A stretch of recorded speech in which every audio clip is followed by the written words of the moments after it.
এইভাবে কোনোদিন খাসির মাংস বানিয়েছেন? পেছন দিক থেকে সামনে আসতে হবে, তাহলেই তাড়াতাড়িও হবে, অ্যাকুরেট সেদ্ধ এবং মারাত্মক টেস্ট পাবে। সচরাচর আমরা কড়াইতে কষিয়ে তারপরে এই প্রেসার কৌটোর মধ্যে দিই। আজকে পেছন থেকে শুরু করুন, আগে কৌটোর মধ্যে দিন। আচ্ছা, এবারে মাংসতে কিরকম ঝোল রাখবেন সেই জলটা এখনই দিয়ে দিন। এবার এর মধ্যে এই গোটা মশলাগুলোকে দিন। ছোট এলাচ, দারচিনি, বড় এলাচ, লবঙ্গ, জৈত্রী ফুল আর সঙ্গে একটা স্টার ফুল। এটা 2.5 কিলো মাংসের জন্য দিয়েছি, আপনারা যতটা আনবেন সেই অনুযায়ী দেবেন। বেশ খানিকটা নুন আর ঝাল লঙ্কার গুঁড়ো দিয়ে ভালো করে ঘেঁটে দিয়ে এবারে কৌটো ঢাকনি বন্ধ করে 3টে আওয়াজ। আমার এই প্রেসার কুকারের প্রেসার এত ভালো যে 3টে আওয়াজেই 80% সেদ্ধ হয়ে গেল।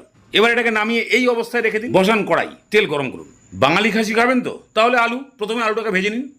ঠিক এই টাইপের ভাজা ভাজা হয়ে আসলে এবারে তেল ছেঁকে তুলে ফেলুন। আলু ভাজা রেডি।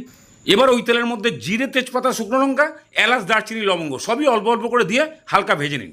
তারপরে এই পেঁয়াজ বেশ লাল লাল করে এটাকে ভাজুন। পেঁয়াজটা একটু নরম হয়ে আসলে এবার কুকারটা খুলুন, এতক্ষণে প্রেসার বেরিয়ে গেছে। আবার ডাইনামুর পেঁয়াজের